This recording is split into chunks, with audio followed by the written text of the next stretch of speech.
नमस्कार विद्यार्थी मित्रांनो, मी Shubhangi Rupesh Thakur MA BEd Fort येथील Bharda new high school and junior कॉलेजमध्ये शिक्षिका आहे आणि मी तुम्हाला शिकवणार आहे इतिहास.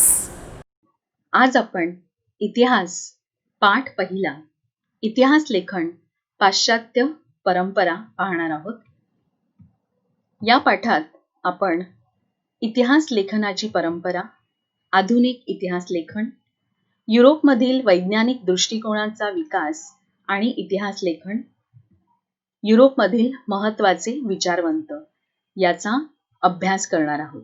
तर चला मग बघूया इतिहास संशोधन आणि इतिहास लेखन. विद्यार्थी मित्रांनो, गतकाळात घडून गेलेल्या घटनांची क्रमशः संगती लावून त्यांचे आकलन करून घेणे या उद्दिष्टाने इतिहासाचे संशोधन, लेखन आणि अभ्यास केला जातो.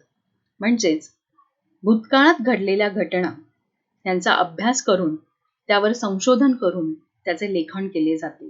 कोणताही इतिहास लिहिताना सर्वप्रथम त्या इतिहासाची साधने तपासली जातात, त्याची सत्यता तपासली जाते आणि मगच त्या काळातील इतिहास लिहिला जातो. इतिहासात उपलब्ध पुराव्यांचे चिकित्सापूर्वक संशोधन करून भूतकाळात घडून गेलेल्या घटनांची मांडणी केली जाते. म्हणजेच इतिहासात उपलब्ध साधने, भौतिक साधने, मौखिक साधने आणि लिखित स्वरूपातील साधने या सर्व साधनांचा पुरावे म्हणून वापर केला जातो आणि त्याचा चिकित्सक अभ्यास करून त्यावर संशोधन करून इतिहासकार त्या काळातील इतिहास लिहितात. मग इतिहास संशोधनामध्ये कोणत्या पद्धतींचा वापर केला जातो बरं? इतिहास संशोधनामध्ये प्रायोगिक पद्धत, प्रत्यक्ष निरीक्षण यांचा अवलंब करणे शक्य नसते. कारण विज्ञान संशोधनामध्ये आपण प्रायोगिक पद्धत वापरून संकल्पना पुन्हा पुन्हा तपासू शकतो. पण इतिहासामध्ये ते शक्य नाहीये. कारण एकदा घडून गेलेली घटना पुन्हा घडेलच आणि त्याचं पुन्हा निरीक्षण करता येईल किंवा ती तपासता येईल असे होऊ शकत नाही. मग इतिहासामध्ये कोणत्या बरं संशोधन पद्धतीचा वापर केला जातो? तर इतिहासामध्ये उपलब्ध साधनांचे पुरावे म्हणून वापर केला जातो आणि त्याचा चिकित्सक अभ्यास करून त्या काळातील इतिहास लिहिला जातो.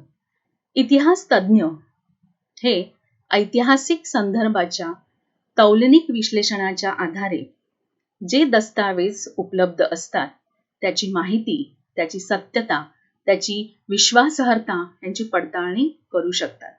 आणि ही पडताळणी करून पाहण्यासाठी वेगवेगळ्या शाखा उपलब्ध करून दिलेल्या आहेत आणि त्या शाखांचा अभ्यास करून इतिहास संशोधन केले जाते. त्या शाखेमध्ये उपलब्ध साधने वापरून इतिहास लिहिला जातो. मग अशा कोणकोणत्या शाखा आहेत बरं?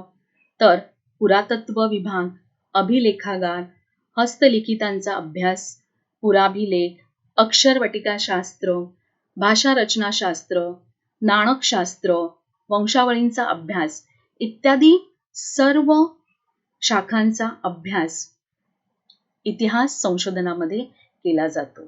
कोणत्याही घटनेचा अभ्यास किंवा संशोधन करण्यासाठी इतिहासकारांना पुरातत्व विभागात उपलब्ध पुरातन वास्तू, पुरातन लेणी ह्यांची जतन करून ठेवलेली माहिती उपयोगास येते. त्याचबरोबर जुन्या काळातील दस्तावेज, कागदपत्रे ही अभिलेखागारमध्ये उपलब्ध असतात. त्या कागदपत्रांद्वारे त्या काळातील अभ्यास इतिहासकारांना करता येतो. त्याचबरोबर हस्तलिखिते म्हणजेच काही ग्रंथ हे प्राचीन काळामध्ये हाताने लिहिले गेले.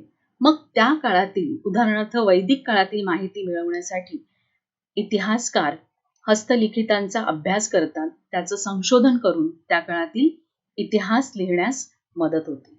त्याचबरोबर पुराभिलेख, अक्षरवटिकाशास्त्र, भाषारचनाशास्त्र ह्यांचा अभ्यास करून इतिहासकारांना त्या काळातील इतिहास लिहिण्यास मदत होते. भाषेचा आपण जर विचार केला तर भाषेचा, लिपीचा विचार केला तर त्या काळातील लिपी म्हणजेच मोडी लिपी, किंवा भाषा म्हटलं तर पाली भाषा, अर्धमगधी भाषा, बखर या सर्वांचा अभ्यास करण्यासाठी ती भाषा जाणणारे तज्ज्ञ यांचा उपयोग इतिहासकारांना होतो आणि त्यासाठी या शाखांमधील तज्ज्ञांची संलग्नता साधून त्या काळातील इतिहास समजून घेण्याचा प्रयत्न इतिहासकार करतात आणि त्या काळातील घटना लिहिण्यास त्यांना त्याचा खूप उपयोग होतो. त्याचबरोबर नाणकशास्त्राचाही उपयोग इतिहासकारांना होतो. म्हणजेच वेगवेगळ्या काळांमध्ये वापरली गेलेली नाणी ही जतन करून ठेवली जातात आणि त्या नाण्यांच्या अभ्यासाला नाणकशास्त्र असं म्हणतात. मग कोणत्या प्रकारची नाणी वापरली गेली बरं आणि कोणत्या राजाच्या काळात ती वापरली गेली, त्यावरून त्या काळातील आर्थिक परिस्थितीची जाणीव आपल्याला होते आणि इतिहासकारांना इतिहास लिहिणं सोपं जातं.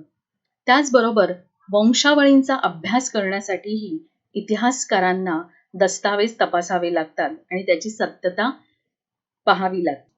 याचा उपयोग त्यांना इतिहास लेखनासाठी होतो. मग वंशावळी म्हणजे काय? तर आपण प्राचीन काळापासून ते आधुनिक काळापर्यंत म्हणजेच प्राचीन काळ, मध्ययुगीन काळ आणि आधुनिक काळात कोणकोणते राजे राज्य करत होते आणि कोणत्या राजे त्यांच्या गादीवर आले बरं, मग त्यांचा ऱ्हास कसा झाला, ती राजघराणी कोणत्या कोणत्या राज्यांच्या हाती होती, या सगळ्याचा अभ्यास वंशावळींमध्ये लिहिलेला असतो. जर आपल्याला पेशव्यांची वंशावळ पाहायची असेल तर आपण वंशावळींचा अभ्यास करायला हवा. त्याचबरोबर शिवाजी महाराजांनंतर कोणते राजे मराठी शाहीला लाभले याचा आपण अभ्यास करायचा असेल तरीही वंशावळींचा अभ्यास करून त्या काळातील इतिहास लिहिता येतो.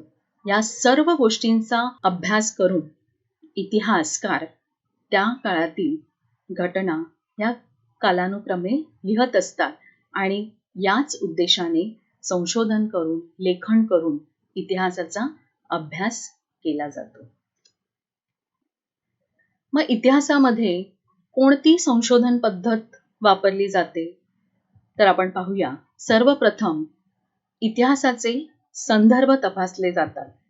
त्यानंतर त्या माहितीचे संकलन करून त्याचे तौलनिक विश्लेषण केले जाते आणि मग त्याची एक संकल्पनात्मक चौकट करून त्याचे आकलन केले जाते आणि त्याच्याशी निगडीत प्रश्नांची मांडणी केली जाते आणि या सर्वांचा विचार करून एक संभाव्य परिकल्पना मांडली जाते आणि अशा प्रकारे इतिहासाच्या साधनांचे चिकित्सक संशोधन करून त्या काळातील इतिहास लिहिला जातो. उदाहरणार्थ जर पहिले महायुद्ध कसे झाले याबद्दलचा इतिहास जर आपल्याला जाणून घ्यायचा असेल तर पहिले महायुद्धावर लिहिलेली अनेक पुस्तके, आत्मचरित्रे याचा अभ्यास करून त्या सर्व माहितीचे संकलन करून त्याचे तुलनात्मक विश्लेषण केले जाते आणि मग त्यामागे कोणती पार्श्वभूमी होती ह्याचे आकलन करून त्यामध्ये प्रश्नांची मांडणी करून त्या काळातील घटनांचा क्रम लावला जातो आणि मग त्या निगडीत कोणती कारणे होती की पहिले महायुद्ध कारणीभूत ठरले. या सर्वांचा अभ्यास केल्यानंतर आपल्याला पहिले महायुद्ध कसे झाले, त्याचे परिणाम काय होते, त्याची कारणे कोणती होती, त्यामध्ये कोणकोणते देश होते आणि तो इतिहास मग ग्राह्य धरला जातो की ह्या गोष्टी पहिल्या महायुद्धामध्ये होऊन गेल्या होत्या. म्हणजेच सर्व संदर्भांची तपासणी केल्यानंतर ह्या सर्व साधनांची चिकित्सक वृत्तीने संशोधन करून तो इतिहास लिहिला जातो. इतिहास म्हणजे नक्की काय आणि इतिहास लेखन म्हणजे काय हे आपण पाहणार आहोत. इतिहासात उपलब्ध पुराव्यांचे चिकित्सकपूर्वक संशोधन करून भूतकाळात घडून गेलेल्या घटनांची मांडणी करण्याच्या लेखन पद्धतीला इतिहास लेखन असे म्हणतात. अशा प्रकारे इतिहासाची चिकित्सापूर्वक मांडणी करणाऱ्या संशोधकाला इतिहासकार असे म्हटले जाते. मग इतिहास लेखनाची परंपरा कधी बरं सुरू झाली ते आपण पाहणार आहोत. इतिहास लेखनाची परंपरा ही आधुनिक काळामध्ये सुरू झाली. तत्पूर्वी म्हणजेच प्राचीन काळात इतिहास लेखनाची परंपरा नव्हती. तर या काळामध्ये घडून गेलेला जो इतिहास होता किंवा पूर्वजांचा इतिहास होता, तो वडीलधाऱ्या माणसांकडून पुढच्या पिढीला गोष्टी स्वरूपात कळत असे. त्याचबरोबर काही गुहाचित्रांद्वारे स्मृतींचे जतन करून ठेवले जात होते. पोवाड्यांच्या गायनामधून इतिहास समजला जात होता. म्हणजेच इतिहास लेखनाची परंपरा ही प्राचीन काळी नव्हती. पण इतिहासाबद्दल जाणीव आणि जिज्ञासा मात्र होती. आधुनिक काळातील इतिहास लेखन हे जास्त शास्त्रशुद्ध पद्धतीने करण्यात आले. त्याचबरोबर ते मानव केंद्रित होते आणि तर्कसंगती व मानवजातीच्या वाटचालीचा वेध घेणारे होते. म्हणजेच आधुनिक काळात लिहिला गेलेला इतिहास किंवा आधुनिक काळात इतिहास लेखनाकरिता शास्त्रशुद्ध पद्धत, मानव केंद्रित पद्धत, तर्कसंगती आणि मानवाच्या वाटचालीचा वेध ह्या बाबींचा जास्तीत जास्त विचार केला गेला. इतिहासाचे संशोधन सर्वप्रथम युरोपात सुरू झाले आणि ग्रीक इतिहासकारांनी आपल्या इतिहास लेखनात त्याचा अवलंब केला. विद्यार्थी मित्रांनो, इतिहासाला इंग्रजीमध्ये हिस्ट्री असं म्हटलं जातं. हा हिस्ट्री शब्द जो आहे तो ग्रीक भाषेतून आलेला आहे. इसवी सन पूर्व 5व्या शतकात होऊन गेलेल्या हिरोडोटस या ग्रीक इतिहासकाराने सर्वप्रथम त्याच्या ग्रंथाला शीर्षक देण्यासाठी याचा वापर केला. द हिस्ट्रीज हे त्याच्या ग्रंथाचे नाव होते. युरोपमध्ये सर्वप्रथम ईश्वर विषयक चर्चा आणि तत्संबंधी तत्वज्ञान यावर विचार केला जायचा. पण हळूहळू विचारांचे मंथन होऊन वस्तुनिष्ठतेला महत्त्व देण्यात आले आणि यातूनच इतिहास संशोधनाला चालना मिळाली. जर्मनीमधील गॉटिंगेन येथे इसवी सन 1737 मध्ये एका विद्यापीठाची स्थापना झाली आणि तिथे इतिहास हा विषय स्वतंत्रपणे शिकवण्यास सुरुवात झाली आणि त्यापुढे अनेक विद्यापीठांमध्ये इतिहास विषय स्वतंत्रपणे शिकवण्यात येऊ लागला. युरोपामध्ये वेगवेगळे विचारवंत होऊन गेले आणि त्यातीलच महत्त्वाचे आणि प्रसिद्ध विचारवंत फ्रेंच तत्वज्ञ जे होते ते होते रेने देकार्त. 1596 ते 1650. रेने देकार्त यांनी एक सिद्धांत मांडला, तो म्हणजे ऐतिहासिक साधनांची, विशेषतः कागदपत्रांची विश्वासार्हता तपासून घेणे आवश्यक आहे.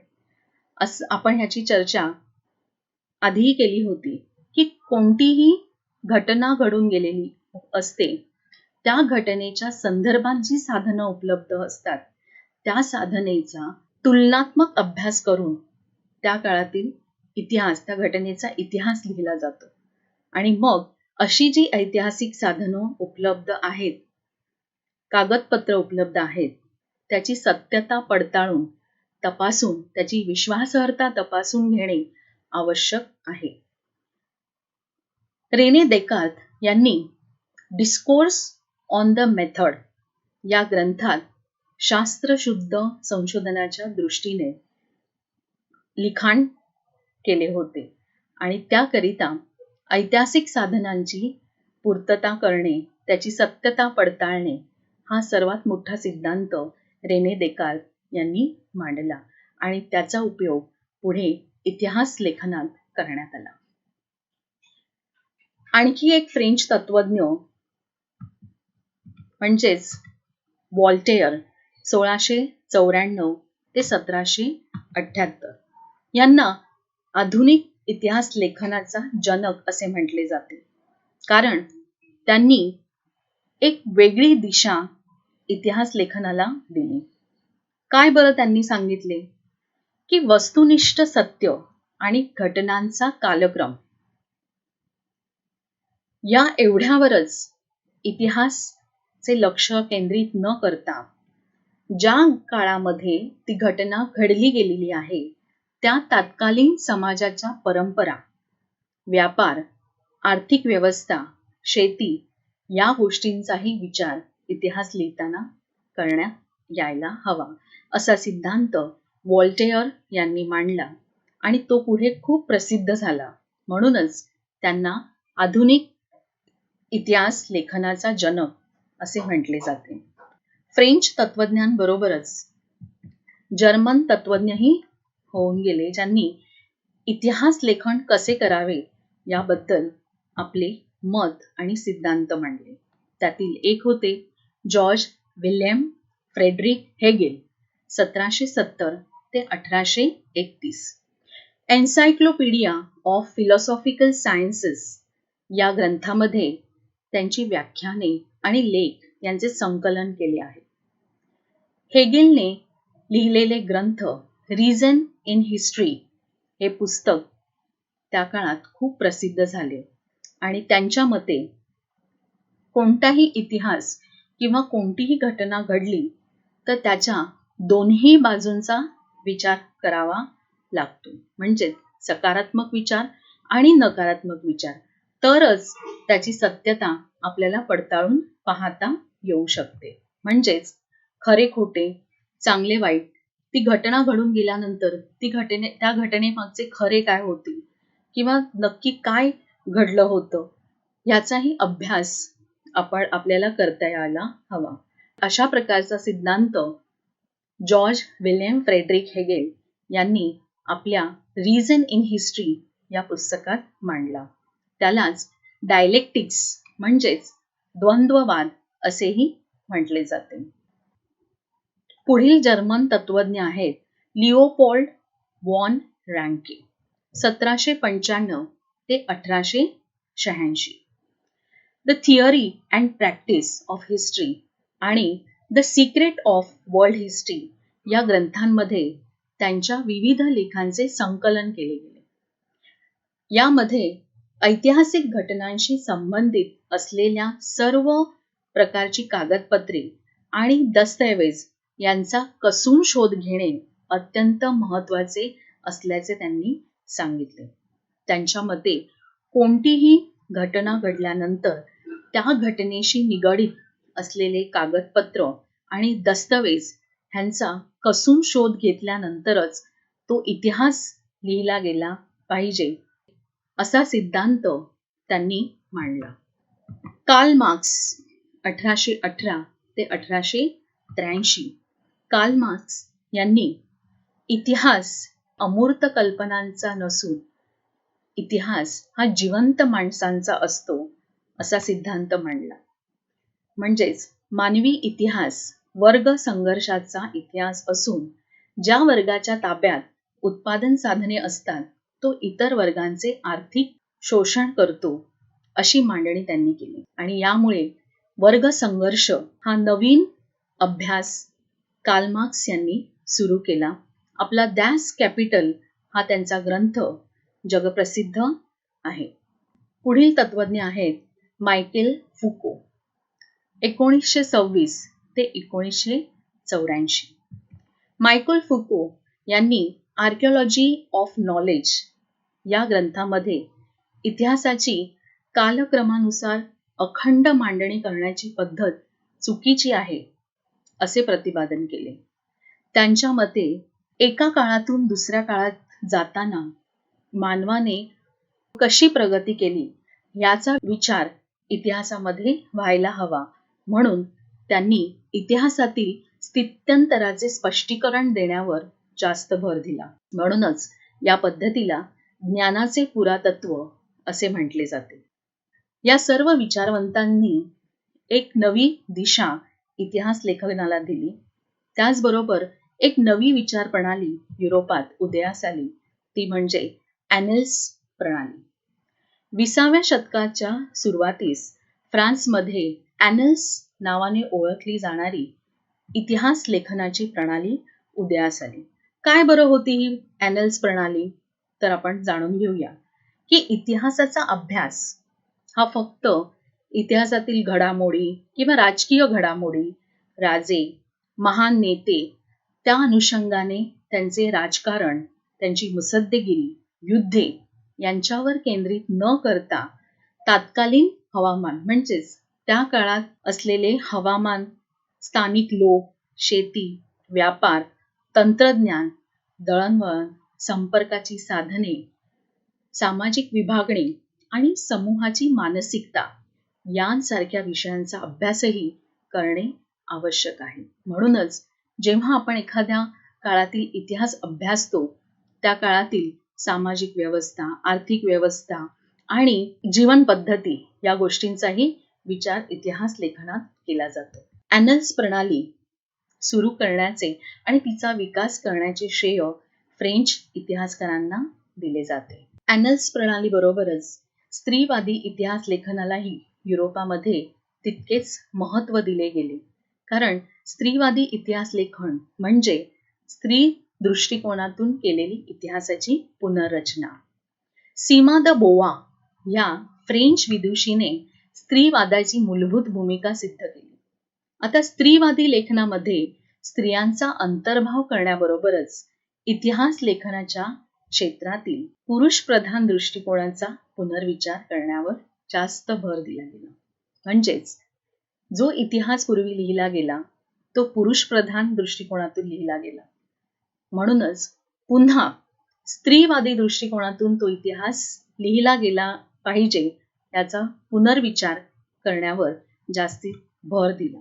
1990 नंतर स्त्री हा एक स्वतंत्र सामाजिक वर्ग मानून इतिहास लिहिण्यावर भर दिला गेला. इतिहास लेखन कसे असावे, ते कसे करावे, घटनांची मांडणी, पुन्हा साधनांची, पुराव्यांची पूर्तता कशी करावी, त्याचा अभ्यास कसा करावा, संशोधन कसं करावं आणि त्याची सत्यता पडताळूनच अंतिम इतिहास लिहिला जावा हे आपण पाहिले.